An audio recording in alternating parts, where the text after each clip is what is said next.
नमस्कार। राजस्थान के अजमेर स्थित ख्वाजा मोइनुद्दीन हसन चिश्ती की दरगाह में शिव मंदिर होने का दावा करते हुए एक वाद स्थानीय अदालत में दायर किया गया है, जिसे अदालत ने सुनवाई के लिए स्वीकार करते हुए 3 पक्षकारों को नोटिस भी जारी कर दिए हैं। हैदराबाद से सांसद और AIMIM के अध्यक्ष असदुद्दीन ओवैसी ने इस पर सख्त नाराजगी जताई है और कहा है कि यह बहुत ही अफसोसजनक बात है कि हिंदुत्व का एजेंडा पूरा करने के लिए कानून और संविधान की धज्जियां उड़ाई जा रही हैं और प्रधानमंत्री चुपचाप से ये सब देख रहे हैं। ओवैसी ने सोशल मीडिया प्लेटफॉर्म एक्स पर लिखा, सुल्तान हिंद ख्वाजा मोइनुद्दीन चिश्ती आर्य भारत के मुसलमानों के सबसे अहम औलिया इकराम में से एक हैं। उनके स्थान पर सदियों से लोग यहां जा रहे हैं और जाते रहेंगे। इंशाअल्लाह कई राजा, कई महाराजा, शहंशाह आए और चले गए, लेकिन ख्वाजा अजमेरी का स्थान आज भी आबाद है। 1991 का इबादत गाहों का कानून साफ कहता है कि किसी भी इबादत गाह की मजहबी पहचान को तब्दील नहीं किया जा सकता। न अदालत में इन मामलों की सुनवाई होगी। ये अदालतों का कानूनी फर्ज है कि वो 1991 एक्ट को अमल में लाए।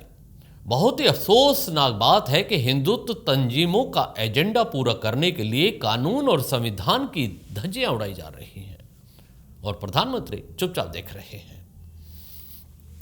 इस मामले के वादी विष्णु गुप्ता के अधिवक्ता योगेश सिरोजा ने अजमेर में संवाददाताओं को बताया कि वाद पर दीवानी मामले के न्यायाधीश मनमोहन चंदेल की अदालत में सुनवाई हुई।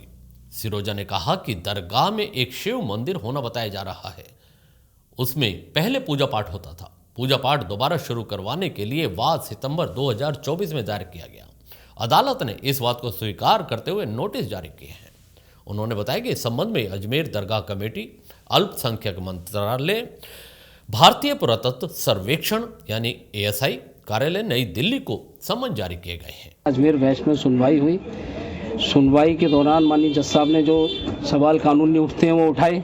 उन्होंने कहा कि मुकदमा क्यों चलना चाहिए, क्यों चलने योग्य, क्या साक्ष्य दिए हैं। हमने सारी चीज़ें अदालत को समझाई और साक्ष्य भी बताए हैं। साक्ष्य के रूप में हमने एक बुक का हवाला दिया है जो कि यहाँ के म्यूनसिपालिटी चीफ कमिश्नर रहे, सिविल जज रहे, हरविलास शारदा जी नाम है और यहाँ बच्चा बच्चा उनको जानता है। उनके नाम से सड़कें हैं। उन्होंने 1910 में कोई बुक लिखी है तो उसमें कुछ गंभीरता तो रही होगी और कुछ तो सच्चाई है। हिंदुस्तान के अंदर कि हर दरगाह और हर मस्जिद में मंदिर होने का जो दावा किया जा रहा है, हर इंसान उठ के आ रहा है और नई नई एप्लीकेशन मूव कर रहा है, ये हमारे समाज के लिए भी सही नहीं है और हमारे देश के लिए भी सही नहीं है। ये परिपाटी बहुत गलत तरीके से डाली गई है।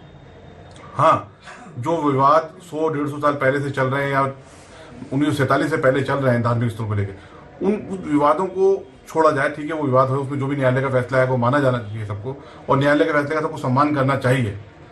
लेकिन ये जो नई परिपाटी डाली जा रही है कि हर दरगाह और हर मस्जिद में मंदिर होने का दावा किया जा रहा है, अभी रिसेंटली हमने संभल में देखा, बहुत दुर्भाग्यपूर्ण घटना थी। कहीं पर भी इस प्रकार के मंदिर होने का या हिंदू अवशेष होने का कहीं आज तक 800 साल की हिस्ट्री गरीब नवाज की कहीं पर भी जिक्र नहीं है। लेकिन कुछ लोग सस्ती लोकप्रियता के चक्कर में इस तरह की हरकतें कर रहे हैं। ये समाज के लिए सही नहीं है, हमारे देश की तरक्की के लिए भी सही नहीं है। हम कब तक मंदिर मस्जिद के विवाद में उलझे रहेंगे। वादी विष्णु गुप्ता ने कहा कि हमारी मांग थी कि अजमेर दरगाह को संकट मोचन महादेव मंदिर घोषित किया जाए और दरगाह का किसी प्रकार का पंजीकरण है तो उसको रद्द किया जाए, उसका सर्वेक्षण ASI के माध्यम से किया जाए और वहां पर हिंदुओं को पूजा पाठ करने का अधिकार दिया जाए।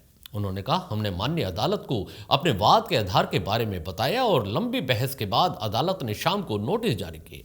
गुप्ता ने यह भी कहा कि अदालत में अगली सुनवाई 20 दिसंबर को होगी और प्रतिवादी अपना जवाब दाखिल करेंगे। उसमें जो भी उनकी आपत्तियां रहेंगी उसका हम जवाब देंगे। इस खबर में इतना ही। दीजिए इजाजत। नमस्कार। चैनल को भी सब्सक्राइब करना ना भूलिएगा। धन्यवाद।